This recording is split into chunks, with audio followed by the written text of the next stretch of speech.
আল্লাহ পাকের বান্দা জনাব মুহাম্মদ রাসূলুল্লাহ সাল্লাল্লাহু আলাইহি ওয়াসাল্লামের উম্মতগণ,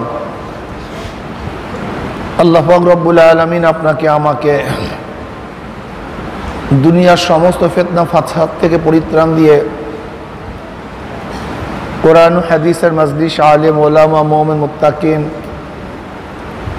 জাকিরিন, শাকিরিনদের গুরুত্বপূর্ণ এক দামি মজলিসে আসার, বসার, বলার, শোনার তৌফিক আল্লাহ পাক দান করছেন। শুকরিয়াতান সবাই বলে আলহামদুলিল্লাহ।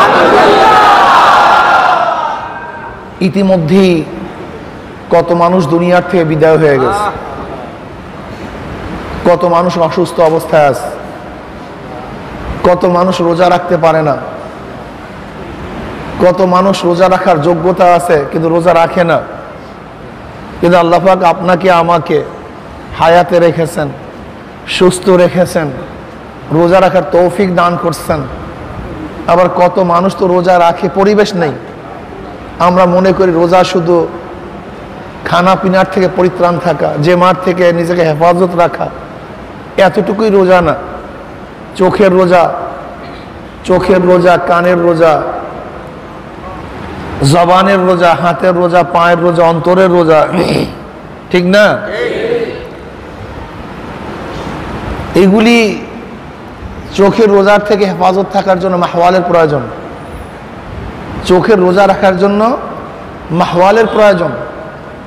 চক্ষু দিয়ে এদিকে যেতেই চায়, কিন্তু এমন এক জায়গায় অবস্থান করা যেখানে চক্ষু যেদিকেই দেই না কেন কোনো গুনাহ নজরে পড়ে না, এরকম এক জায়গা নির্বাচন করা।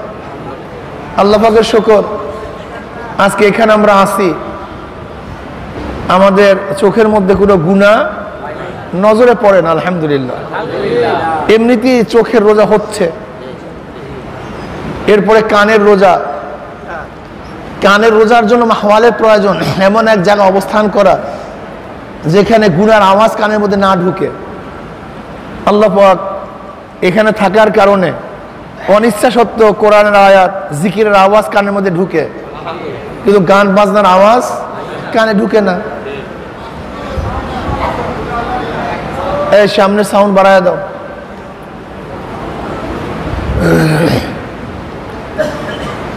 জবানের রোজা, আলহামদুলিল্লাহ, যারা তরবিয়াতে আসেন এরা তো সবসময় আলহামদুলিল্লাহ ইবাদতের মধ্যেই মগ্ন আছেন। রুটিন ওয়ার্ক, একটা রুটিন ওয়াজে কাজ চলতেছে, এই সময় এইটা, এই সময় এইটা, এই সময় এইটা। তবে এখানে কিন্তু যেহেতু তরিকা সুলুকের মধ্যে আমরা আছি, একটা মানুষ কামিয়াব হওয়ার জন্য দুই পন্থার প্রয়োজন, তরিকা এশক, তরিকা সুলুক। তরিকা এশক, এশকের আগুন কলের মধ্যে জ্বালায়া দেওয়া, লাগায়া দেওয়া। আগুনের তাসির কি? আগুন নিজেই থাকবে, অন্য কাউকে থাকতে দিবে না। তো এশকের আগুন যখন কলবের মধ্যে লাগিয়া যায়, তখন গায়রুল্লাহকে জ্বালাইয়া একমাত্র আল্লাহর ওজুদকে প্রতিষ্ঠিত করে। লা ইলাহা ইল্লাল্লাহ, নাই নাই, কেউ নেই, সব বাদ। ইল্লাল্লাহ, একমাত্র আল্লাহ, আল্লাহ, সবই আল্লাহ, সবই, সব কিছু আল্লাহর জন্য। অন্তর থেকে গায়রুল্লাহকে দূর করা, আল্লাহর ওজুদকে প্রতিষ্ঠিত করা, এটা জিকির, এলমে মারিফাত, এলমে এশক, এলমে মুহাব্বত। মুহাব্বতের আগুন, এশকের আগুন যখন কলবে লাগিয়া যায়, তখন আল্লাহ ব্যতীত তার অন্তরের মধ্যে আর কিছু বাকি থাকে না। যে দার দেখতা হুমাই তু হি তু হয়, তু হি তু হয়, তু হি এক হালাত। তবে এখানে শুধু তরিকা এশকের মধ্যে একটু ভেজালও আছে, সতর্ক থাকতে হয় খুব বেশি। আমি দেখছি আমার নজরে যাদের মধ্যে এশক, মুহাব্বত গালেব, মোহাব্বত বৃদ্ধি পায়, তাদের মধ্যে সাধারণ নিয়ম কানুন মানতে চায় না। এটা মোহাব্বতের তাসির। তখন যদি মানার থেকে একটু গাফেল হয়ে যায়, এই ব্যক্তিগুলি গুমরা হয়ে যায়। এই গুমরা হবেই, কোনো সন্দেহ নেই। যখন কারোর মধ্যে হালাত তারি হয়, হালাত আসে, তখন তার উচিত বেশি বেশি শায়েখের সাথে সম্পর্ক রাখা, বেশি বেশি দেখা করা, বেশি বেশি কাছে যাওয়া, বলা আমার এই অবস্থা সেই অবস্থা। কিন্তু দেখবেন অনেকেই আছে তখন নিজেকে অনেক বড় মনে করে, নিজে বুঝতে যে তারা বুঝবি কি, অমুক কি তমুক কি, এ বোঝার কোনো ক্ষমতা নাই। এটা শয়তানের ওয়াসওয়াসা, এটা শয়তানের ওয়াসওয়াসা। দেখেন নামাজের মধ্যে আপনি দাঁড়াইছেন, আপনার অনিচ্ছায় আহ উ হতেই পারে, চিল্লান হতেই পারে, এটা আশ্চর্য হওয়ার কিছু নেই। অনিচ্ছা হতেই পারে, অনিচ্ছায় কাশি আসে না, অনিচ্ছায় হাসি আসে, এই হাসি আসে না, আসতেই পারে। আচ্ছা যদি ইচ্ছা করে কেউ কাশি দেয় নামাজ থাকবে? কিন্তু অনিচ্ছায় যদি কাশি দেয় কোনো সমস্যা আছে? যদি অনিচ্ছায় কাশি দেয় সমস্যা আছে? ইচ্ছায় কাশি দেয়, দেখেন এই মাসালা সহজ। ইচ্ছা কইরা কাশি দিছেন কি নামাজ শেষ, অনিচ্ছায় দিছেন নামাজের সমস্যা হয়নি। অনিচ্ছায় আহ বের হতে পারে, বের হতে পারে, নামাজ নষ্ট হয়নি। কিন্তু যখনই প্রথম তো চিল্লান দিছেন অনিচ্ছায়, কিন্তু দ্বিতীয়টা দিছেন ওইটার ইত্তেবায় অনুসরণে, এখন কি অবস্থা আপনি বলেন? এখন বলেন তো কত সতর্ক থাকা উচিত? আপনি ফতুয়া দেন, আপনিই বলেন একটু ভুলের কারণে, একটু ভুলের কারণে নামাজটা শেষ হয়ে গেছে, আর আপনি বলছেন আমার নামাজ আছে। এখন বলেন তো কত সতর্ক থাকা চাই নামাজের মধ্যে যাদের হালাত হয়, এখন বলেন তো তাদের কত সতর্ক থাকা চাই? অনেক সতর্ক থাকা যায়, কিন্তু আমরা সতর্ক থাকি না। থাকি না তা না, আলহামদুলিল্লাহ হাজারো মুজাহিদরা তো খুবই সতর্ক আছে, কিন্তু যারা সতর্ক থাকি না, আপনি বলেন তো আপনার নামাজের অবস্থাটা কি? কত নামাজ শেষ করছেন? কঠিন। এর জন্য খুব বেশি বেশি সোহবাতে থাকা আসা দরকার, বেশি বেশি মানা দরকার, আর আল্লাহর কাছে বেশি বেশি দোয়া করা উচিত। আল্লাহ এমন হালাত আমার মধ্যে তারই না হোক যা নামাজের ক্ষতি হয়, এমন হালাত তারই না হোক। এটা খুব খেয়াল রাখা চাই ভাই, খুব খেয়াল রাখা চাই। কিন্তু যখন আমার মধ্যে হালাত চলে আসে তখন এই বয়ানগুলিও মানতে চাই না, এটা আর এক সমস্যা। তখন আর এক সমস্যা মারাত্মক, তখন নসিহাত মানতে চাই না, নসিহাত কাজে লাগে না। কারণ মুহাব্বতের তাসিরই হলো সে যা বুঝে সেইটাই সবচেয়ে বড় বুঝ মনে করে। যেমন দেখবেন কোনো ছেলে মেয়ে যদি কারোর প্রেমে পড়িয়া যায় তখন সে কোনো বুঝই মানতে চায় না, এটা মারাত্মক। এটা মুহাব্বতের একটা খাসিয়াত, এটা মুহাব্বতের চরিত্র। যে মানতে চায় না সে ধ্বংস হয়, যে মানে সে রক্ষা পায়। কথাটা বুঝাতে পারি নাই? যে মানতে চায় না সে ধ্বংস হয়, যে মানে সে কামিয়াব হয়, রক্ষা পায়। এটা খাসিয়াত, মানতে চায় না। তখন আমাকে বেশি বেশি মানা উচিত, শরীয়ত অনুযায়ী চলা উচিত, খুব খেয়াল রাখা উচিত যেন আমি ধ্বংস না হয়ে যাই। আল্লাহ পাক একটা পর্যায়ে পৌঁছাইছেন, আল্লাহ না করুক আমার সামান্য সতর্কতার কারণে যেন আমি বরবাদ না হয়ে যাই। এটা তরিকে ইশক। আর তরিকে সুলুক, তরিকে সুলুক শায়েখের দরবারে থাকবে, দীর্ঘদিন পর্যন্ত থাকবে, নিজের হালাত বয়ান করবে, আমার এই অবস্থা, আমার এই অবস্থা, আমার এই অবস্থা, আমার এই অবস্থা। সে ঔষধ দিবে, সতর্ক করবে, ট্রিটমেন্ট করবে, সেই ট্রিটমেন্ট অনুযায়ী নিজেকে বাস পরিশুদ্ধ করার চেষ্টা করবে। ওজব আছে, রিয়া আছে, কেবের আছে, হাসাত আছে, হুব্বে যা আছে, হুব্বে মালাল আছে, এগুলি থেকে আস্তে আস্তে আস্তে আস্তে একের পর্যায়ক্রমে সংশোধন হওয়া, ঠিক না? এর জন্য শায়েখের দরবারে থাকতে হয়। তো চরমোনাই আলহামদুলিল্লাহ আমাদের শায়েখগণ এত সুন্দর পদ্ধতি করছেন, আমি অনেক সময় পরেশান হয়ে যাই যে আসলেও আল্লাহ পাক রব্বুল আলামিন কার থেকে খেদমত নিলে এইভাবে আল্লাহ পাক রব্বুল আলামিন তাকে যোগ্যতা দিয়ে দেন। আপনি চিন্তাও করতে পারবেন না দাদাজান রহমাতুল্লাহ আলাইহি যেই সময় কিতাব লিখছেন এবং এই তরিকার পদ্ধতি পন্থা যাগুলি লিখে গেছেন, এখন আমরা প্রেশান হয়ে যাই। ওই সময় এত সহযোগী ছিল না, এত ওলামায়ে কেরাম ছিল না, কিন্তু কিভাবে এগুলি সাজায় গেছেন যে চিন্তাও করা যায় না, চিন্তাও করা যায় না। এই যে হালকা জিকির, এটা তরিকা সুলুকের একটা পদ্ধতি। এই যে মাসিক ইজতেমা, এটা তরিকা সুলুকের পদ্ধতি। আল্লাহ ওলিদের কিতাব পড়া, এটা তরিকা সুলুকের পদ্ধতি। চরমনাইর ময়দানে আসা, এটা তরিকা সুলুকের পদ্ধতি। আল্লাহু আকবার। এই যে আমলের পরীক্ষা নেয়া, এইটা তরিকা সুলুকের পদ্ধতি। এই যে চরমনাই তরবিয়াতে নিয়ে আসা, এটা কিসের জন্য? এই তরিকা সুলুকের পদ্ধতি।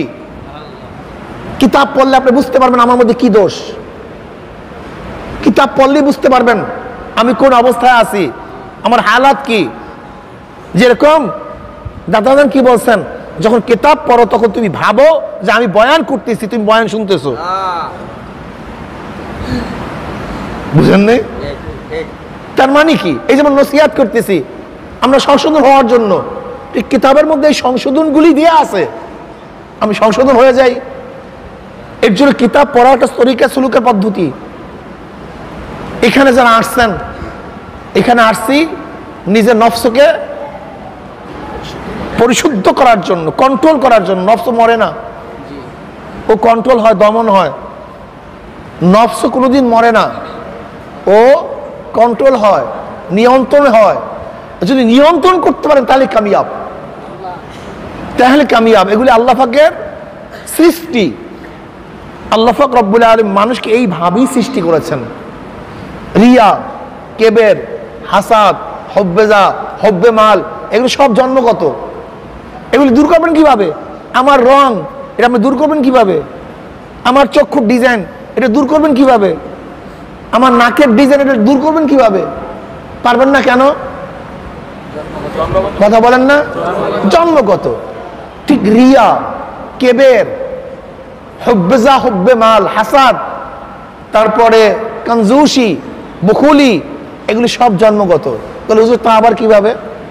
দেখবেন একটা বাচ্চাকে আপনি 100 টাকা দিচ্ছেন, ছোট বাচ্চাকে, ও জানি না এইটা কয় টাকার নোট, এই দিয়ে কি করে, কিন্তু আপনি আবার টাকাটা চান, সে আর দেবে না, বকিল। এটা জন্মগত। এই যে কনজুসি, বকিলি, এটা জন্মগত। দুইটা বাচ্চা, একটা বাচ্চাকে আপনি একটা আপেল দেন, আর একটা বাচ্চাকে 2টা আপেল দেন, ও কিন্তু একটাও খেতে পারবে না, চাপাতেই পারে না। কিন্তু যাকে 2টা দিছেন আর যাকে একটা দিছেন, ও কি চুপ থাকবে?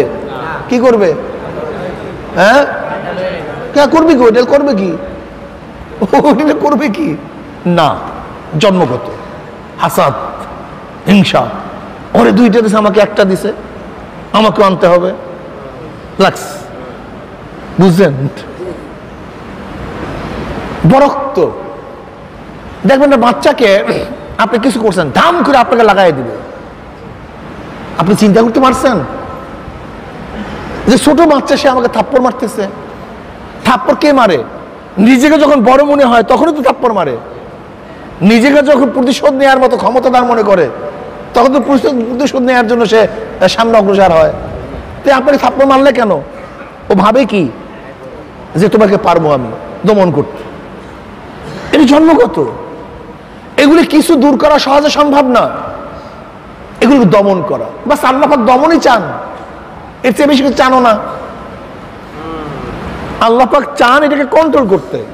কেবের জন্মগত, কেবের না করা, বাস। বরক্ত না করা।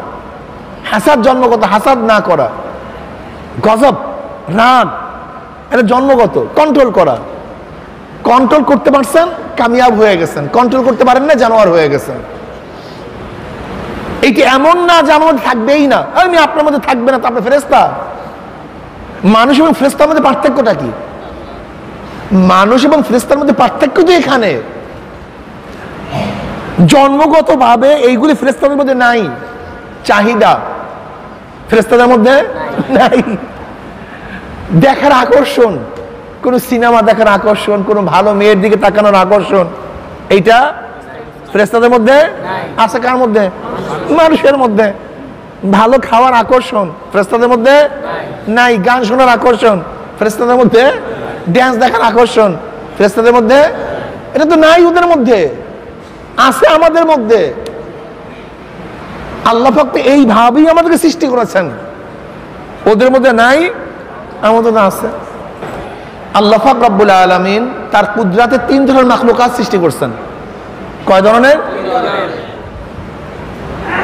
নাম্বার 1 ফেরেশতা, নাম্বার 2 জানোয়ার, নাম্বার 3 মানুষ। ফেরেশতা, জানোয়ার, মানুষ। না ভাই কি বলেন তো, কি জানি? আল্লাহ পাক ফেরেশতা সৃষ্টি করছেন, তার মধ্যে চাহিদা দান করেন নাই, প্রবৃত্তি নাই, প্রবৃত্তি নাই, জ্ঞানের সীমা সংখ্যা নাই, জ্ঞানী আর জ্ঞানী, লেকিন চাহিদা নাই, প্রবৃত্তি নেই। আল্লাহ পাক জানোয়ার বানাইছেন, তার মধ্যে প্রবৃত্তি আছে, চাহিদা আছে, কিন্তু জ্ঞান নাই, হুবা উল্টা। কিন্তু কি আছে? শুধু চাহিদা, শুধু চাহিদা, কিন্তু কি নাই? জ্ঞান নাই, প্রবৃত্তি, জ্ঞান নেই। উভয় সমন্বয় মানুষ। দেখছেন অবস্থাটা কি? উভয় সমন্বয়। আল্লাহ পাক মানুষকে বানাইছেন, চাহিদাও আছে, হ্যাঁ, কি আছে? জ্ঞানও আছে, চাহিদাও আছে। ফেরেশতা জ্ঞানী, চাহিদা নাই, প্রবৃত্তি নেই। জানোয়ার প্রবৃত্তি আছে, কি নাই? জ্ঞান নাই। উভয় সমন্বয় মানুষ। যেই মানুষটা তার প্রবৃত্তিকে কন্ট্রোল করতে পারবে, চাহিদাকে কন্ট্রোল করতে পারবে, লোভ আছে, মনে চায়, জানোয়ারেরও মনে চায়, কিন্তু কন্ট্রোল নেই। জানোয়ারের, যেমন জানোয়ার বলছে, জানোয়ারকে বলছে মালিক খবরদার, এই তুই এই এলাকার ঘাসগুলি খাবি না, এই ধান খাবি না, এগুলো অন্যের, আমার এই খ্যাত, এইগুলি সব এইগুলো খাবি। কিন্তু যখনই সুযোগ পাবে কোনো নসিহাতে কাজ হবে না, ও পাইছে তো, হালাল না হারাম এই খবর তার মধ্যে নেই, ঠিক না? ব্যাস মেজাজ খারাপ হয়েছে, রাগ বাঁচছে তো গুথা দিয়া পেট ফাইয়া ফেলাইছে। কেন ফাটতেছি, কেন করতেছি, এই জ্ঞান ওর মধ্যে নাই। যৌনতা আসছে তো যে কোনো জায়গায়, বাস এটা কি মাঠ না ঘাট না হালাল না হারাম, এর টেনশন তার মধ্যে, শুধু চাহিদা। ফেরেশতার মধ্যে এগুলি একটাও নেই। খাওয়ার চাহিদা নাই, দেখার চাহিদা নাই, যৌনতা নাই, কিচ্ছু ওদের মধ্যে নেই। না, উভয় সমান নয়। চাহিদা নাই তা না, আছে, কিন্তু আকল দিয়ে কন্ট্রোল করা, এইটা বৈধ কি বৈধ না, উচিত কি উচিত না, যাব কি যাব না, ব্যাস এই লাগছে। নাই তা না, খাওয়ার চাহিদা আছে, আবার আকল বলতেছে হালাল না হারাম। দেখার চাহিদা আছে, আকল বলতেছে বৈধ কি বৈধ না। আমার হাত দিয়ে কোনো কিছু করার ক্ষমতা আছে, উচিত কি উচিত না। পাও দিয়ে কোনো দিকে হাঁটার ক্ষমতা আছে, যাব কি যাব না। এই আকলের সাথে সবসময় টক্কর লাগিয়েই থাকে, সবসময় দ্বন্দ্ব চলতে থাকে। কি চলে কি চলে না ভাই বলেন? সবার সাথে চলতে থাকে সবসময়। তাহলে এই যে টক্কর লাগছে, এই দ্বন্দ্ব লাগতেছে, দ্বন্দ্ব চলতে থাকে। এখানে যে কামিয়াব হয়ে যায় নফসের উপরে, সেইটা ওয়ালাকাদ কাররামনা বনি আদম, সে সবচেয়ে দামি হয়ে যায়। ওয়ালাকাদ কাররামনা বনি আদম সবচেয়ে দামি হয়ে যায়। কেমন দামি জানেন? ফেরেশতারা যেখানে যেতে পারে না, সেখানে মানুষ যেতে পারে। ফেরেশতারা এসেও দামি হয়ে যায়, এত মারাত্মক। আল্লাহ পাক তাদের মধ্যে এত ক্ষমতা দান করেন, এত ফজিলত দান করেন, এত উচ্চ মাকাম দান করেন। দুনিয়ার মধ্যে আল্লাহ পাক রব্বুল আলামিন তাদেরকে অনেক মাকাম দান করেন, অনেক মাকাম দান করেন, ঠিক না? ওমর ইবনে খাত্তাব রাদিয়াল্লাহু তাআলা আনহু, কি অবস্থা! সুবহানাল্লাহি ওয়া বিহামদি। মদিনার মিম্বারে খুতবা দেন, সিরিয়ায় কমান করেন, ইয়া সারিয়াতুল জাবাল, ইয়া সারিয়াতুল জাবাল, এই সারিয়া পাহাড় দিকে তাকাও। অথচ মদিনায় কমন চলতেছে সিরিয়ায়, অথচ সিরিয়া আওয়াজও চলে গেছে। কি অবস্থা, চিন্তা করা যায়। পানির মধ্যে চিঠি মারে, চিঠি পড়তে দেরি, নীল নদীর মধ্যে পানি ফোয়ারা সৃষ্টি হইতে দেরি করে না। অবস্থা বুঝেন। ভূমিকম্প হয়েছে মদিনার মধ্যে, ওমর ইবনে খাত্তাব রাদিয়াল্লাহু তাআলা আনহু লাঠি দিয়ে আঘাত করছে, থাম, অমনি বুক উঠে গেছে। কি বুঝলেন? মারাত্মক অবস্থা।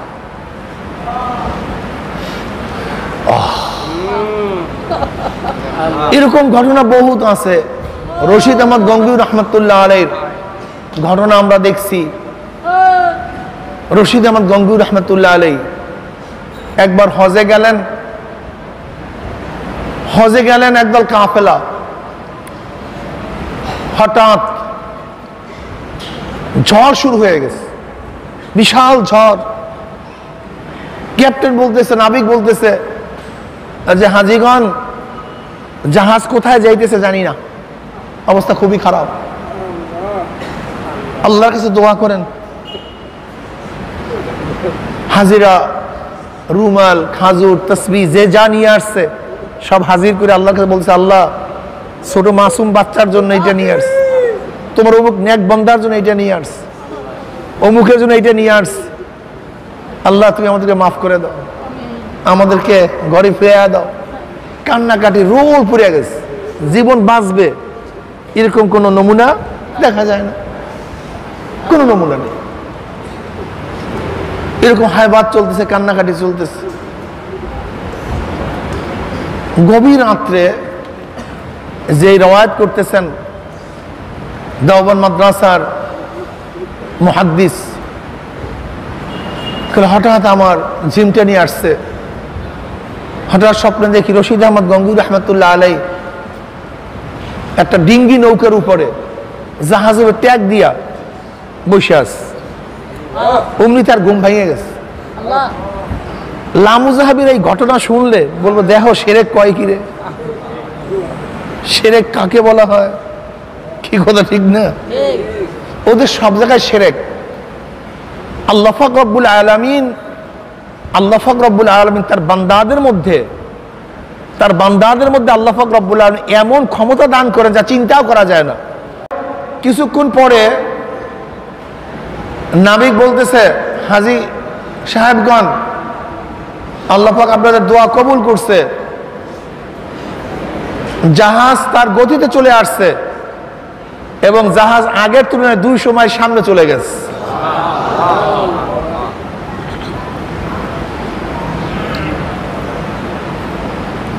এর জন্য যে যত বেশি নফসকে কন্ট্রোল করতে পারবে সে তত কামিয়াব হয়ে যাবে। সবাই তো মানুষ, কিন্তু বেলাল হাবশী রাদিয়াল্লাহু তাআলা আনহুর এই মর্যাদা কেন? নবী আলাইহিস সালাতু ওয়াস সালাম মেরাজের রজনীতে সামনে সামনে আওয়াজ পাইতেছেন। জিবরিল আলাইহিস সালাতু বললেন, ভাই জিবরাইল কিসের আওয়াজ? বলে বেলাল হাবশীর পায়ের আওয়াজ। বেলাল হাবশী হাঁটে জমিনের মধ্যে, পায়ের আওয়াজ আরশের মধ্যে। চিন্তা করতে পারছেন? আল্লাহ এই তরিকা সুলুক এখানে আসছেন, 24 ঘন্টা রুটিনের মধ্যে আছেন। তরিকা সুলুকের একটা মেহনত হলো ইকরামুল মুসলিমিন, মুসলমানদের খেদমত করা, যে কোনো খেদমত আঞ্জাম দেয়া। এখানে যারা দায়িত্বে আছেন, যারা এই কাফেলা আসছে, তরবিয়াতে আসছে, এদের উচিত এই মাঝে মাঝে বাথরুম সাফ করার ব্যবস্থা করা, এই ঝাড়ু দেওয়ার ব্যবস্থা করা, যে কোনো খেদমত আঞ্জাম দেয়া, এই মাঠ পরিষ্কার করা। এইটাও কিন্তু এই মুজাহেদার একটা নিয়ম। এটা করবেন, ইকরামুল মুসলিমিন করবেন। যদি কোনো কাজ না পান, কমপক্ষে এক ভাই আর এক ভাই বিছানা লাইসা দিবেন, এক ভাই আর এক ভাইয়ের বিছানা সুন্দর মতো ঝাড়িয়া লাসিয়ে দিবেন, এটা খেদমত। কমপক্ষে অভ্যাসটা হোক খেদমতের। যদি আর কিছু না পারেন, এই মসজিদ দিয়ে নামবেন, জুতাগুলো সোজা করবেন, সব জুতাগুলো সোজা করতে থাকবেন এক একজনে, এটা করবেন। ঝাড়ু নিয়ে ঝাড়ু দিতে থাকবেন, মাদ্রাসার খেদমত করবেন, কাজ করবেন। আবার কেউ কেউ করবেন যে আমরা বাথরুমগুলি পুরো সাফ করব, নাজাফত। এক ইহুদি এক রাস্তা দিয়ে হাঁটতেছে, বলতেছে এই রাস্তা দিয়ে মুসলমান হাঁটে নাই 2-4 দিনে। তাহলে বুঝলা কিভাবে? বলে এই যে দেখো রাস্তার মধ্যে ময়লা, যে এই রাস্তা দিয়ে মুসলমান হাঁটে সেই রাস্তার মধ্যে ময়লা থাকে না। এইটা হলো মুসলমানদের আলামত। এই জন্য খেদমত আঞ্জাম দেওয়া চাই, খেদমত করবেন। এক ভাই আর এক ভাই খেদমত করবেন, এক ভাই আর এক ভাইয়ের ভাত আনিয়ে দিবেন, দস্তরখান বিছাইয়া দিবেন। এইটাও তরিকে সুলুকের একটা অংশ, এইটাও তরিকে সুলুকের একটা অংশ। ইকরামুল মুসলিমিন করা, খেদমত করা, এক মুসলমান আরেক মুসলমানকে প্রাধান্য দেয়া। ওই উসিরুনা আলা আনফুসিহিম ওয়ালাউ কানা বিহিম খাসাসা। আমার চেয়ে আমার ভাই ভালো থাকুক, আমি একটু খারাপ থেকে আমার ভাই ভালো থাকুক, আমি কষ্ট করি আমার ভাই কষ্ট কম করুক, এই সাধনা করা, এইটা কিন্তু তরিকে সুলুকের একটা অংশ। কথাটা বুঝতে পারছি? হ্যাঁ, এখানে আসছি কেন? এখানে আসছি নিজেকে দমন করার জন্য। আমি কিচ্ছু না, আমি কিছু না, এটাকে দমন করার জন্য এখানে আসছি। নিজেকে ভুলার জন্য আসছি, নিজেকে ভুলাবার জন্য আসছি। এই জন্য এটা করবেন, এটা করবেন সব সময়। ইকরামুল মুসলিমিন করবেন, খেদমত করবেন। যখনই খেদমত করবেন তখন নিজের মধ্যে কিছুটা হলো তাওয়াজু চলে আসবে, জুতা সোজা করবেন। বুঝাইতে পারছি? এটা করবেন। এখানে আসছি তো কামাই করার জন্য।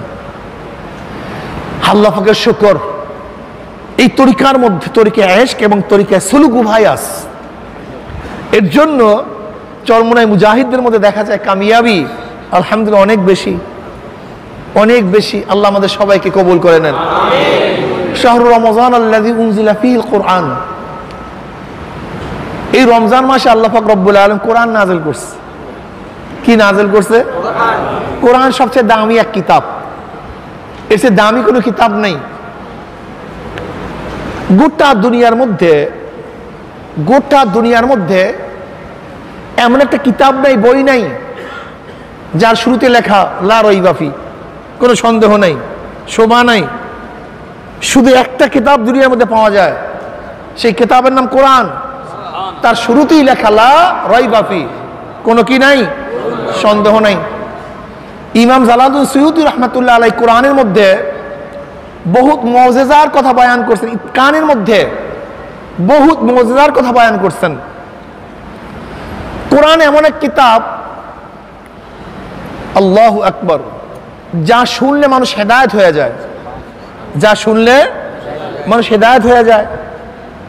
কোরআন নাজিল হয়েছে রমজান মাস। এই রমজান মাসে কোরআন নাজিল হওয়ার কারণে রমজান মাসের দামও বেড়ে গেছে। কোরআন নাজিল হয়েছে শবে কদরে, এই জন্য 1000 রাত্রির চেয়ে শবে কদরের মর্যাদা বেড়ে গেছে। কোরআন নাজিল হয়েছে মক্কা নগরীতে, গোটা দুনিয়ার নগরীর মধ্যে মক্কা নগরীর দাম বেড়ে গেছে। কোরআন নাজিল হয়েছে হেরা পর্বতে, সমস্ত পাহাড়ের মধ্যে হেরা গুহা দামি হয়ে গেছে। কোরআন নাজিল হয়েছে জিব্রাইলের মাধ্যমে, সমস্ত ফেরেশতার মধ্যে জিব্রাইল দামি হয়ে গেছে। কোরআন নাজিল হয়েছে জনাব মুহাম্মদ রাসূলুল্লাহ সাল্লাল্লাহু আলাইহি ওয়াসাল্লামের উপরে, সমস্ত নবীদের মধ্যে আমার নবী সর্দার হয়ে গেছে। কোরআন যেই কাগজে লেখা হয় সেই কাগজটা সমস্ত কাগজের দামি হয়ে যায়। যেই কালি দিয়ে লেখা হয় সেই কালিটা দামি হয়ে যায়। কোরআনকে যে কাপড় দিয়ে আবৃত করা হয় সেই কাপড়টা, গেলাপটা সমস্ত কাপড়ের চেয়ে দামি হয়ে যায়। কোরআনকে যে কাঠের উপরে রেখে তেলাওয়াত করা হয় সেই রেহালটা সমস্ত কাঠের চেয়ে দামি হয়ে যায়।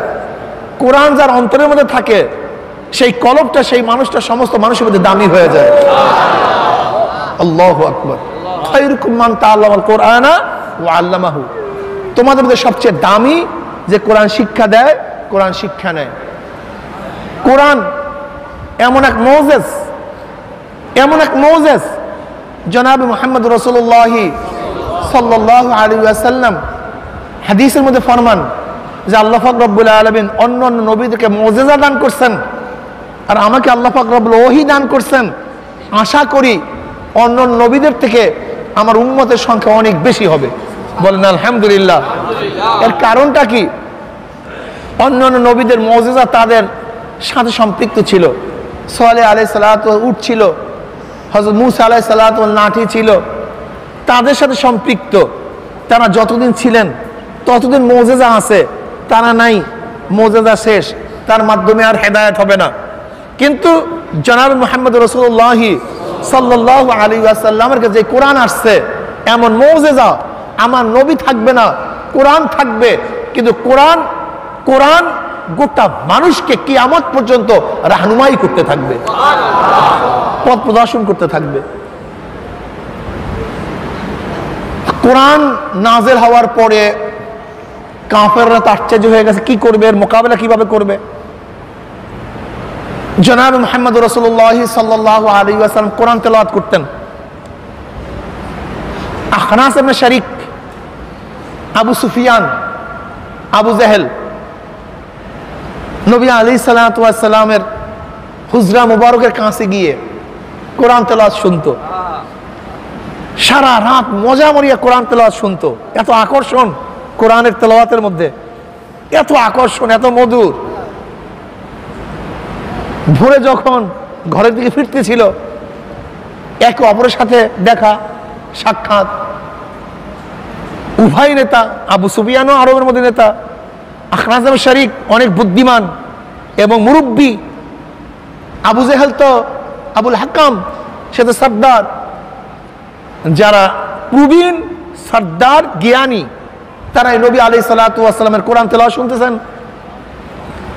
এখন আপসের মধ্যে পরামর্শ করতেছে, দেখো যদি আমরা নবী মুহাম্মদের কোরআন তেলাওয়াত শুনি, এটি যদি সাধারণ মানুষ দেখে তাহলে কাউকে ফিরানো যাবে না।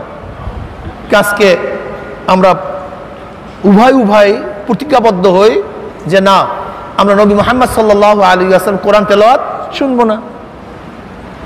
বাস পরের দিন প্রত্যেকে চিন্তা করছে, যেহেতু ওয়াদা করছি কোরআন শুনবো না, আজকে আবু সুফিয়ান আসবে না।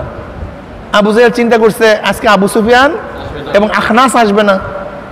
আখনাস চিন্তা করছে আজকে আবু সুফিয়ান আর আবু জাহেল আসবে না। আবু সুফিয়ান চিন্তা করছে আবু জাহেল আজকে আখনাস আসবে না। প্রত্যেকের জায়গার থেকে চিন্তা করছে অমুকে আসবে না, আমি যাব, অমুকে আসবে না, আমি যাব। যখন রাত্র অন্ধকার হয়ে আসছে, প্রত্যেকের জায়গার থেকে আমার নবীর ঘরের কিনারায় গিয়া দাঁড়ায় গেছে। আর আমার নবী কোরআন তেলাওয়াত করা শুরু করছে। মজা মারিয়া কোরআন তেলাওয়াত শুনতেছে, খুব মজা মারিয়া শুনতেছে। ব্যাস যখন সোফে সাহাদে পরিষ্কার হয়ে যাবে, ভাগা শুরু করছে। একটার সাথে আর একটা টক্কর লাগছে। কিরে, আমি তো আবু সুফিয়ান। আবু জাহেল বলছে তোমাকে বললাম না আসবা না। আবুল হাকাম, ফাইজলামি করবি না, তুইও তো নিয়াত করছিস আসবি না, তুইও তো শপথ করছিস আসবি না, তাই তুই আসবি কেন? তুই আমাকে বলস, তুই আসছিস কেন? বুঝেন না? আখনাস বলতেছে তুমি আসছো কেন, তুমি আমাদেরকে বাধা দাও। এখন উভয় বলতেছে এতে হবে না, এতে কাজ হবে না। আখনাস সবচেয়ে মুরব্বী ছিল, সে লাঠি ভর দিয়া আবু সুফিয়ানের কাছে গেছে, গিয়া বলতেছে আবু সুফিয়ান, মুহাম্মাদের উপর যা আসছে এ ব্যাপারে তোমার অভিমত কি? তুমি কি বলো? তুমি যে ধারণা করো আমি একই ধারণা করি, যে মুহাম্মদ যে কোরআন তেলাওয়াত করে এটা ঐশ্বিক এক গ্রন্থ, এটা মানুষের বানানো হতে পারে না। এবার আখনাস আবার লাঠি ভর দিয়া আবু জাহেলের কাছে গেছে, গিয়া বলছে আবুল হাকাম তোমার কি ধারণা? বলে দেখো শোনো, বনি আব্দুল মানাফের সাথে বনি আব্দে মানাফের সাথে বংশক্রমে তাদের সাথে আমাদের সাথে সম্মান এবং ইজ্জত এর লড়াই চলতেছিল। খুব ভালো মতো বুঝবেন, একজন আরেকজনকে গ্রহণ করতে না পারার কারণটা কি। বংশক্রমে তাদের সাথে আমাদের সাথে মর্যাদার লড়াই চলতেছিল। তাদের মধ্যে সেকায়া আছে, আমাদের মধ্যে সেকায়া আছে। তারা মানুষকে পানি পান করে, আমরাও মানুষকে পানি পান করাই। তাদের মধ্যে সাকাওয়াত আছে, আমাদের মধ্যে সাকাওয়াত আছে। তারা মানুষকে দান করে, আমরা মানুষকে দান করি। তাদের দারুণ নদওয়া আছে, আমাদের দারুণ নদওয়া আছে। তাদের মধ্যে যোদ্ধা আছে, আমাদের মধ্যেও যোদ্ধা আছে। মর্যাদার লড়াইতে আমরা উভয় যখন সমানে সমানে চলতেছিলাম, উভয় ঘোড়া ঝানুগুলি পরস্পরের মধ্যে স্পর্শ করতেছিল, সমানে চলতেছিলাম। হঠাৎ করে তারা বলতেছে আমাদের মধ্যে নবী আসছে, কিন্তু আমাদের মধ্যে নবী নেই। কাজে মর্যাদার লড়াইতে তারা আমাদের সাথে আগায় গেছে, কাজে আমি কোনোদিন তাকে মানব না। কি বুঝলেন? ইয়ারিফুনাহু কামা ইয়ারিফুনা আবনাআহুম। তারা নবীকে চিনত যেইভাবে তারা তার সন্তানকে চিনত। আবু জাহেল নবীকে চিনত না তা না, চিনত, লেকিন হাসাদের কারণে, হিংসার কারণে গ্রহণ করতে পারে নাই। ক্ষমতা ছুটিয়া যাবে, ক্ষমতা চলিয়া যাবে, এর জন্য গ্রহণ করতে বুঝে নাই তা না, জানতো না তা না, চিনত না তা না, লেকিন ক্ষমতা হারায় ফেলাবে। আমাদের চেয়ে মর্যাদার দিক থেকে সে উপরে উঠে যাবে, এটা সহ্য করতে পারে নাই। বলেন তো আবু লাহাব নবী আলাইহিস সালাতু ওয়াস সালামের উপরে কবে থেকে হিংসা শুরু করছে জানেন? দেখেন আবু লাহাবও কিন্তু নবী আলাইহিস সালাতু ওয়াস সালাম চাচা, আবু তলেবও তার চাচা। সরদার দু আলম আলাইহিস সালাতু ওয়াস সালাম ছোট ছিলেন। আবু তলেব এবং আবু লাহাব উভয়ের মধ্যে মল্লযুদ্ধ শুরু হয়েছে। মল্লযুদ্ধ, কুস্তি ধরে না, আগেকার কুস্তি ধরে না আমরা, এরকম কুস্তি শুরু হয়ে গেছে। তা আবু লাহাব আবু তলেবকে নিচে ফেলাইয়া দিস, মল্লযুদ্ধে নিচে ফেলাইয়া দিস। নবী আলাইহিস সালাতু ছোট বাচ্চা, খুব খেয়াল দেন কথার দিকে। নবী আলাইহিস সালাতু গিয়া নিচের থেকে আবু তলেবকে উঠাবার চেষ্টা করতেছে, তার চুল ধরিয়া উঠাবার চেষ্টা করতেছে। আবু লাহাব বলতেছে নবী আলাইহিস সালাতু আসসালামকে, তুমি আমার ভাতিজা, আমি তোমার চাচা, আবু তলেবও তোমার চাচা, লেকিন তুমি আমাকে সাহায্য না করিয়া আবু তলেবকে সাহায্য করতেছো কেন? তখন নবী আলাইহিস সালাম জবাব দিয়েছিলেন, উভয় আমার চাচা, কিন্তু আপনার অপেক্ষা সে আমার কাছে প্রিয়। এই কথাটা আবু লাহাব সহ্য করতে পারে নাই, এটা পছন্দ হয় নাই। সেখান থেকে নবী আলাইহিস সালাতু ওয়াস সালামের উপরে বিদ্বেষ শুরু হয়ে গেছে। সেখান থেকে এই বিদ্বেষের কারণে আবু লাহাব আমার নবীর বেয়াই ছিল, আমার নবীর বেয়াই, কিন্তু উতবা এবং ওতায়বা তার দুই সন্তান আবু লাহাবের, এই দুই সন্তানকে আমার নবী আলাইহিস সালাতু ওয়াস সালামের দুই কন্যা রুকাইয়া এবং উম্মে কুলসুমকে বিবাহ দিছিল উতবা এবং ওতায়বার কাছে। কিন্তু নবী আলাইহিস সালাতু ওয়াস সালামের উপরে যখন সূরা লাহাব নাযিল হয়েছে, তখন ক্ষিপ্ত হয়ে গেছে। তার দুই ছেলে, তার দুই কন্যাকে তালাক দিয়ে দিছে, এবং উতবা ওতায়বা নবী আলাইহিস সালাতু ওয়াস সালামকে অনেক নির্যাতন করছে, অনেক অপমান করছে। আপন জামাই। হিংসা এমন একটা জিনিস, হিংসা এমন এক জিনিস যে সত্যকে গ্রহণ করতে পারে না, সত্যকে মানতে পারে না। কিসের কারণে? ওই আবু লাহাব ছোটবেলার মধ্যে নবী আলাইহিস সালাতু ওয়াস সালামের উপরে যেই হাসাদ সৃষ্টি হয়েছে, যে ক্ষিপ্ততা সৃষ্টি হয়েছে, এই কারণে সত্যকে গ্রহণ করতে পারে নাই। আজকেও দেখবেন হাজারো মানুষ সত্য বুঝে, হক বুঝে, চরমনাই হক বুঝে, ভালো বুঝে, এদের দ্বারা হাজারো মানুষ হেদায়েত হচ্ছে। প্রশ্ন করলে বুঝে, কিন্তু গ্রহণ কেন করতে পারে না? ও আপনারা বলিয়া ফেলাইছেন, আমি তো বললাম।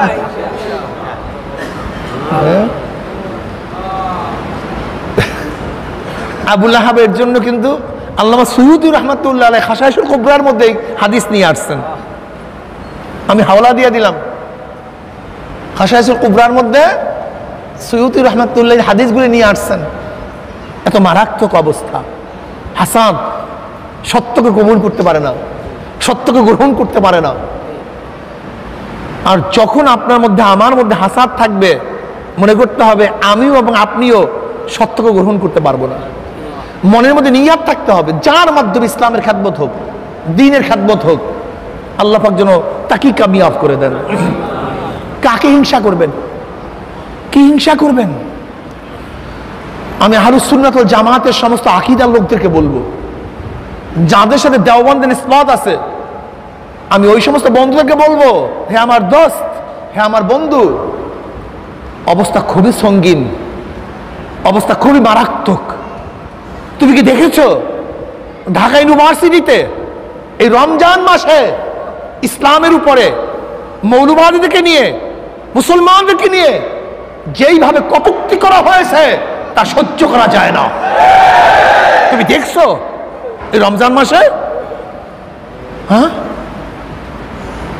আজকে ইসকানের সদস্যরা, হিন্দু সদস্যরা ইসকানের হিন্দুদের ড্রেস পরে, সেখানে ওই যে লাল সুতা পরে তারা বক্তৃতা করে। ওই যে আপনারা দেখেছেন আবরারকে যারা হত্যা করছে, আবরারকে যে হিন্দু ছেলেরা হত্যা করছে, তাদের ঘরের মধ্যে মূর্তি ছিল, মূর্তির ছবি ছিল। তারা সম্প্রদায় হয় না। কোন হিন্দু ছাত্র, হিন্দু অফিসার, হিন্দু ছাত্রদের রুমের মধ্যে যদি মূর্তির ছবি থাকে তাহলে তারা সাম্প্রদায়িক হয় না। কিন্তু কোন মুসলমান সন্তানের ঘরের মধ্যে, তার কামরার মধ্যে যদি কাবা শরীফের কোনো ছবি থাকে তাহলে তাদেরকে সাম্প্রদায়িক বলা হয়। আজকে মুসলমান সন্তানদেরকে ধ্বংস করে ফেলছে ক্ষমতায়। যেরকম আবু জাহেল ক্ষমতার লোভের কারণে, আবু জাহেল ক্ষমতার লোভের কারণে সত্যকে গ্রহণ করতে পারে নাই। আজকে আমাদের হাজার মুসলিম সন্তানরা এই ক্ষমতার লোভের কারণে তারা সত্যকে গ্রহণ করতে পারে না। আল্লাহু আকবার, আল্লাহ মাফ করে দেও। আপনারা জানেন ক্ষমতা কি জিনিস? আবু জাহেল ইয়ারিফুনাহু কামা ইয়ারিফুন আবনাহুম, আমার নবীকে চিনতো যেইভাবে তারা তার সন্তানকে চিনে। এরপরেও কেন ইসলাম গ্রহণ করে নাই?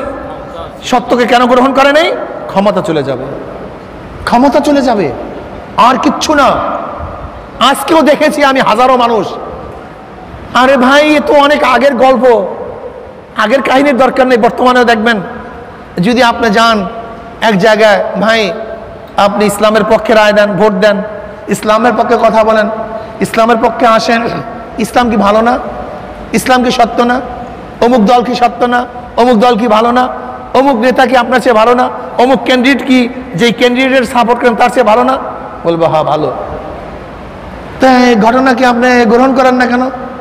অমনি সে ফাওরান জবাব দিবে, ভাই আমি তো অমুক দলের একটা পোস্ট হোল্ড করি। দেখেন ফাওরান জবাব দিবে, আমি অমুক দলের অমুক ওয়ার্ডের পোস্ট হোল্ড করি। কি পোস্ট?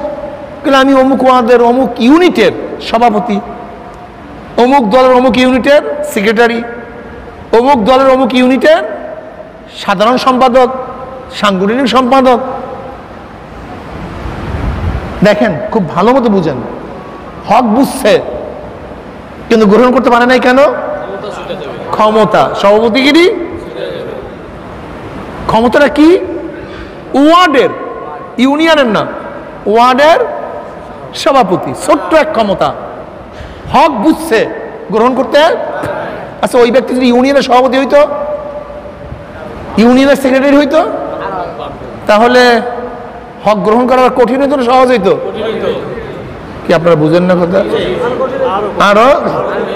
আচ্ছা যদি থানার হইতো, হ্যাঁ, যদি জেলার হইতো, যদি বিভাগের হইতো, যদি দেশের হইতো, কেন গ্রহণ করতে পারে না? কারণটা কি? যদি প্রাইম মিনিস্টার হইতো, প্রেসিডেন্ট হইতো, তখন অবস্থা কি হতো জানেন? একদিকে আল্লাহকে দেখা যায়, ওই যে দেখা আল্লাহ দেখা যায়, ওই আল্লাহ দেখা যায়, এদিকে ক্ষমতা, একবার আল্লাহ একবার ক্ষমতা। আল্লাহকে ধরতে গেলে ক্ষমতা, তখন কি বলবে? আল্লাহ পরে দেখবো, না আগে ক্ষমতা ঠিক করে নিয়ে। আপনি দেখেন না, হাজারো মানুষ হক বুঝে না তা না, হাজারো মানুষ হক বুঝে না তা না, দুইটা কারণে হককে গ্রহণ করতে পারে না। কয়টা কারণে বলেন? এই পেট পিট, লোভ এবং ভয়, দুইটা, আর কিচ্ছু না। কি ভাই? লোভ আর ভয়। লোভ, আমার ক্ষমতার লোভ, আমার সেক্রেটারির লোভ, সভাপতির লোভ, চান্দার লোভ, অমুকের লোভ, এমপির লোভ, মিনিস্ট্রির লোভ। লোভ আর একটা ভয়, জেলে যাব, মাইর খাবো, অত্যাচারিত হব, জুলুমের শিকার হব। এই দুই কারণে মানুষ হককে গ্রহণ করতে পারে না। দুই কারণে হক বুঝে না তা না। আজকেও দেখবেন মুসলমান সন্তানদের জবান থেকে ইসলামের বিরুদ্ধে যে কথা বের হয়, মুসলমানের সন্তান তুমি দল করো ঠিকই, কিন্তু ইসলামকে বাদ দিও না। মুসলমানের সন্তান দল করো ঠিকই, কিন্তু আলেমদেরকে গালি দিও না। আজকে মুসলমানের সন্তানদের মুখের কথা শুনলে চিন্তাও করা যায় না, মুসলমানের সন্তান আসলে তো মুসলমানের সন্তান কিনা আমি জানি না, নাম মুসলমান, কিন্তু ওর কথাবার্তার মধ্যে যে বক্তৃতা করে মুসলমানের সন্তানরা এক সেকেন্ডের জন্য তার ঈমান থাকার কথা না। ক্ষমতার লোভ এত মারাত্মক, এত মারাত্মক। কি হবে ক্ষমতা? তুমি কি দেখো নাই হাইকোর্টের মাজারে গিয়া দেখো কত ক্ষমতাসীনরা শুয়ে আছে, সেখানে কুকুর পায়খানা করে, সিগাল পায়খানা করে, নামও কেউ নেয় না। আর ইয়ারউদ্দিন খলিফা সাহেব রহমতুল্লাহ আলাইহি কোনো ক্ষমতাবান ছিলেন না, আজও তার জন্য সবাই দোয়া করে।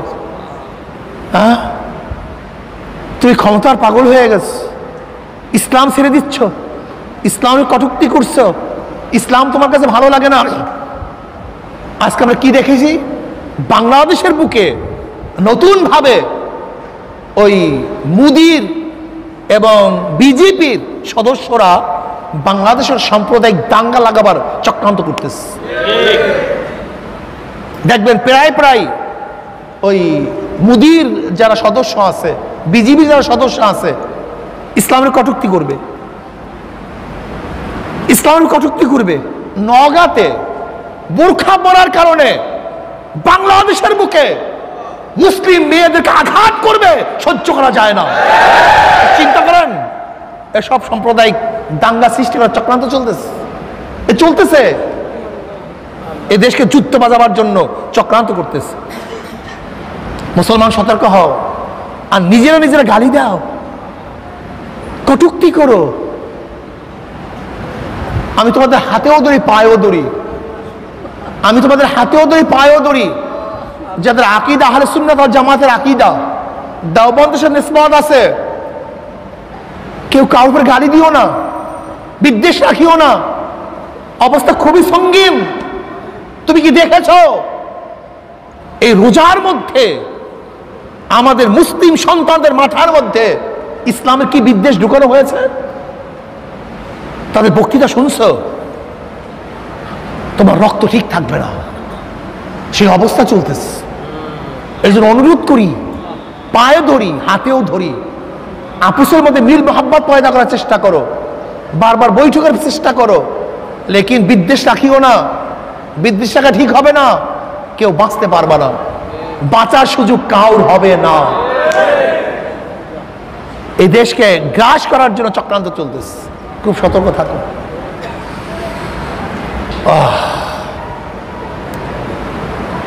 ইমানকে মজবুত করেন, রমজান মাসে ইমানকে মজবুত করেন। দুনিয়া কিছু না, দুনিয়া কিছু না, একদিন মারা যাব, থাকবো না। বহুত মানুষ চলে গেছে, বহুত মানুষ আজকে দুনিয়াতে নাই, আমরাও থাকবো না, আমরাও থাকবো না। কি নিয়ে রওনা করলাম? কোথায় রওনা করলাম? কি নিয়ে রওনা করলাম? আমার উপায়টা কি হবে? যাদের কবরের চিন্তা ছিল তারা এই কবর নিয়ে কত টেনশন করত। আমার দাদাজান রহমতুল্লাহ আলাই ওইখানে খাটছিল, মৃত্যুর কিছুদিন আগেও এই কবরের দিকে তাকায়া তাকায় কান্দে, দাড়ি মোবারক ভিজিয়া ভিজিয়া পানি পড়ে, আর বারবার বলতেছিল ওই অন্ধকার কবর আমি একা কেমনে থাকবো, একা কেমনে থাকবো। আমার আব্বাজান রহমতুল্লাহ আলাই যখন অসুস্থ, এই যে জামিয়া ছিল ওখানে অসুস্থ অবস্থায় ছিল, থাকতে সুবিধা, খেদমত করতে সুবিধা। আব্বাজান রহমান খাদেম বলতেছেন, হুজুর আমাকে বলতে, হুজুর হুজুর কি এখান থেকে তাড়াতাড়ি সরান। বলে কেন, কি হয়েছে?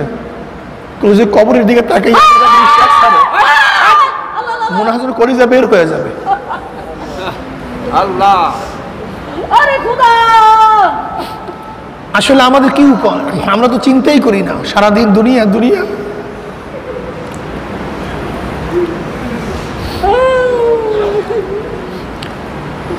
আমাদের সবসময় চিন্তা করা উচিত।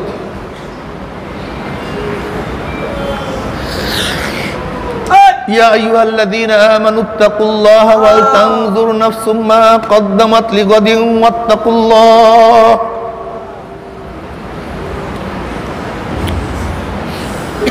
يا أيها الذين آمنوا اتقوا الله ولتنظر نفس ما قدمت لغد واتقوا الله। প্রত্যেকটা মানুষের চিন্তা করা উচিত আগামী কিয়ামতের ময়দানে আল্লাহর সামনে দাঁড়িয়ে হিসাব দেওয়ার জন্য।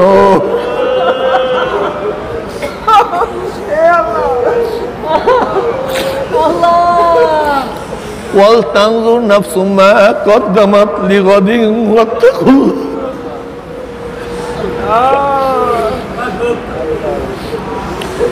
প্রত্যেকটা মানুষের চিন্তা করা উচিত, ভাবনা করা উচিত, ফিকির করা উচিত আগামী কিয়ামতের ময়দানের জন্য দুনিয়া থেকে অগ্রিম কি প্রেরণ করছে, কত নামাজ আল্লাহর দরবারে পৌঁছাইছে, কত রোজা, কত জিকির, কত তেলাওয়াত, কত গুনার থেকে তওবা করতে পারছে। আমার মাওলার কাছে দাঁড়ায় সব কিছু হিসাব দিতে হবে। لا يغادر صغيرة ولا كبيرة إلا أحصاها। ছোট বড় কোন জিনিসই বাদ পড়বে না। আল্লাহ তুমি আমাদের সবাইকে মাফ করিয়া দাও।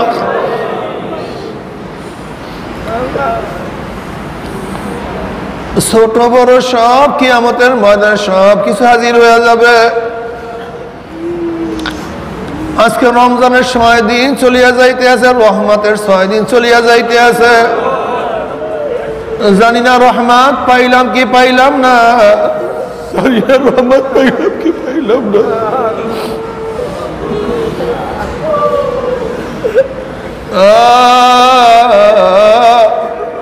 নবী আলাইহিস সালাতু ওয়াস সালাম ফরমান, যার উপর রমজান মাস চলিয়া গেল, এই রমজান মাস পাইয়াও নিজেকে জাহান্নাম থেকে নাজাত দিতে পারলো না, জাহান্নাম থেকে নিজের নামটা কাটাইতে পারলো না, ওর উপরে আল্লাহ পাকের লানত। জানি না গুনাহ খাতা মাফ করাইতে পারলাম কি পারলাম না। যদি গুনাহ খাতা মাফ না করাইতে পারি, তোমার সে আমার সে বড় হতভাগার কেউ নাই। তোমার সে আমার সে হতভাগার কেউ হইতে পারে না। মাওলা রে, ও আমার মাওলা রে, গুনাহ খাতা মাফ না করাইয়া কাউকে ডাক দিও না।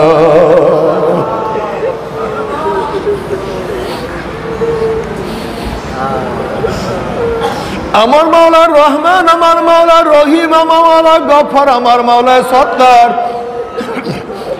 সাবাকাত রহমাতি আলা গজাবি, সাবাকাত রহমাতি আলা গজাবি। আমার মাওলা হাদিসে কুরসির মধ্যে ফরমান, আমার রহমত আমার রাগের উপর দান্য পেয়ে গেছে, আমার রহমত আমার রাগের উপর দান্য পেয়ে গেছে। ও বান্দা, তুই গুনাহ করছো, যত গুনাহ করছো, যদি তওবা করার মতো তওবা করতে পারো, তওবা করতে দেরি আমি মাওলা মাফ করতে এক সেকেন্ডও দেরি করব না। আমার মাওলা এত মেহেরবান, আমার মাওলার সে কেউ বড় মেহেরবান হইতে পারে না।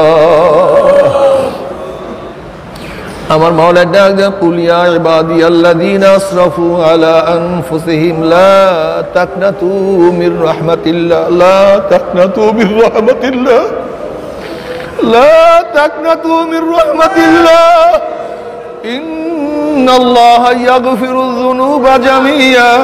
বান্দারে, তওবা করার মতো তওবা করতে পারো, আমি মাওলা তোদেরকে মারুম করব না। আল্লাহ আল্লাহ তুই আমাদের সবাইকে মাফ করিয়া দাও, বাবারে গুনাহ থেকে তওবা করো। ওমর ইবনে খাত্তাব রাদিয়াল্লাহু তাআলা মদিনার গলি থেকে হাঁটতেছেন, অপর দিক থেকে একটা যুবক আসতে আসে, দেখে হাতের মধ্যে একটা বোতল। ওমর ইবনে খাত্তাব রাদিয়াল্লাহু বুঝছেন ওই বোতলের মধ্যে মদ হবে, আসলে মদ ছিল। যুবক তো বাগের সামনে পড়িয়া গেছে, ওমরের সামনে পড়িয়া গেছে। যে ওমরকে দেখলে শয়তান পর্যন্ত রাস্তা ছাড়িয়া পলাইয়া যাইতো, ওমরের সামনে হাতের মধ্যে মদ, উপায় নাই, আজকে আর বাঁচতে পারবো না। ওমরের সামনে দুনিয়াতে সাহায্য করার কেউ নাই, ওমরের থেকে বাঁচাবার ক্ষমতা কেউ রাখে না, কিন্তু শুধুমাত্র একজনই বাকি, আমার মাওলা।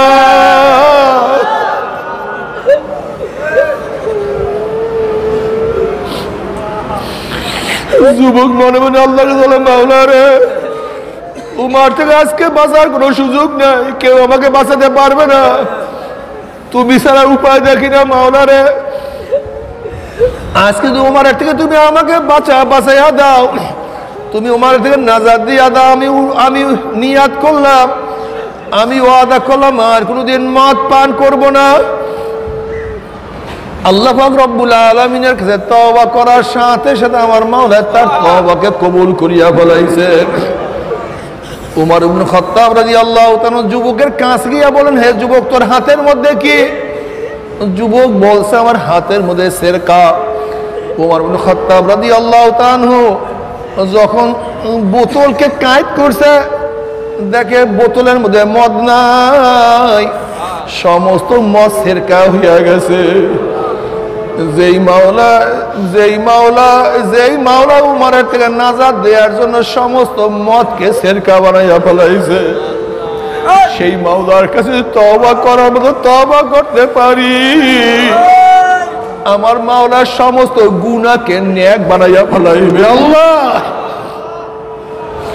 আমার মাওলা সমস্ত গুনাহকে নেকের দ্বারা পরিবর্তন করিয়া দিবে। বাবার রমজান মাসের 6 দিন চলিয়া যাইতে আছে, রহমতের 6 দিন চলিয়া যাইতে আছে। জানি না রহমত পাইলাম কি পাইলাম না, জানি না গুনাহ খাতা মাফ করাইতে পারলাম কি পারলাম না। আজকে এক তো রমজান মাস, আবার জুমার দিন, আবার রোজাদারকে সঙ্গে নিয়ে জাকিরিন শাকিরিন উলামায়ে কেরামদের সঙ্গে নিয়ে আজকে মাওলার কাছে দোয়া করো, মাওলা রে,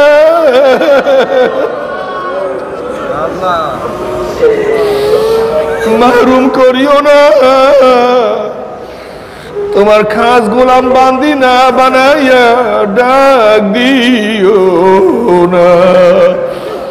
আল্লাহুম্মা আমিন, আল্লাহুম্মা আমিন,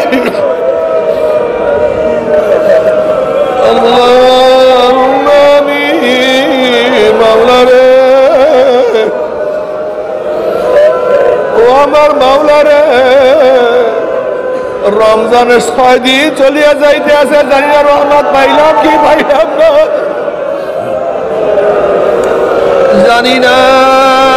জানি না রহমত পাইলাম কি পাইলাম না। আল্লাহ গোটা দুনিয়াকে রহমত দ্বারা পরিপূর্ণ করিয়া দাও, আল্লাহ গোলা মাখলুককে রহমত দ্বারা পরিপূর্ণ করিয়া দাও, আল্লাহ গোটা মানুষকে রহমত দ্বারা পরিপূর্ণ করিয়া দাও, আল্লাহ গোটা মুসলমান মুমিনকে রহমত দ্বারা পরিপূর্ণ করিয়া দাও। মাওলা রে, আমাদের রহমত নাজিল করো, আল্লাহ আমাদের আওলাদ রহমত নাজিল করো। মাওলা হে, আমার ছোট ভাই বাচ্চা অসুস্থ, আহমদ রহমত নাজিল করো, ওকে পরিপূর্ণ সুস্থ করিয়া দাও। মুসাদ্দিক ভাইয়াকে পরিপূর্ণ সুস্থ করিয়া দাও, যারা অসুস্থ পরিপূর্ণ সুস্থ করিয়া দাও, যাদের পরিবার পরিজন অসুস্থ পরিপূর্ণ সুস্থ করিয়া দাও। মাওলা, আমাদের কলব অসুস্থ, আমাদের কলবকে সুস্থ করিয়া দাও, আমাদের কলবকে সুস্থ করিয়া দাও, আমাদের কলব সুস্থ করিয়া দাও।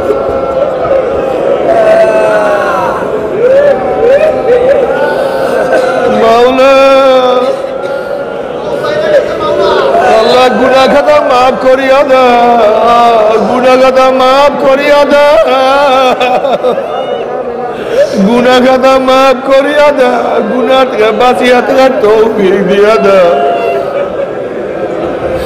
আল্লাহ তোমার জমিনে তোমার হুকুমত, ইসলাম হুকুমত কায়েম করে দাও। আল্লাহ যতদিন জিন্দা ইসলামে জিন্দা রাখিও, যখন শেষ ডাক দিবে ঈমানের সাথে ডাক দিও। আল্লাহ আসমানে গজব জমিনে গজব থেকে হেফাজত করো, আল্লাহ আসমানে গজব জমিনে গজব থেকে হেফাজত করো। আল্লাহ তুমি রোজাকে কবুল করিয়া নাও, আমাদের আওলাদ তোমার খাস গোলাম মানুষকে কবুল করিয়া নাও। আল্লাহ যত মুমিন মুমিনাত, যত মুজাহিদরা কবরে শুয়ে রয়েছে, চিরতরে তাদের কবরকে জান্নাতের বাগিচা বানায়া দাও। আমাদের শায়খ ও মুর্শিদের কবরকে জান্নাতের বাগিচা বানায়া দাও। মা দাদা সহ তামাম দুনিয়ার মাশায়েখদের মাকামকে জান্নাতের মধ্যে বুলন্দ করে দাও। তরিকার নিসবত দান করো, তোমাদের ওলিদের রুহানি ফয়েজ দান করো। আল্লাহ তোমার মারিফতের নূরের বাতি আমাদের কলবের মধ্যে জ্বালায়া দাও। আসমানে গজব জমিনে গজব থেকে আমাদের সবাইকে হেফাজত করো। আমাদের জেহেন শক্তি বাড়াইয়া দাও, সহি ইলম অর্জন করার তৌফিক দিয়া দাও, সহিভাবে আমল করার তৌফিক দিয়া দাও। রব্বিরহামহুমা কামা রাব্বায়ানি সগীরা। ওয়া সাল্লাল্লাহু তাআলা আলা খায়রি খালকি মুহাম্মাদ ওয়া আলিহি ওয়া আসহাবিহি ওয়া আজওয়াজিহি ওয়া আতবাইহি আজমাইন। আরহামনা মাহুম برحمتك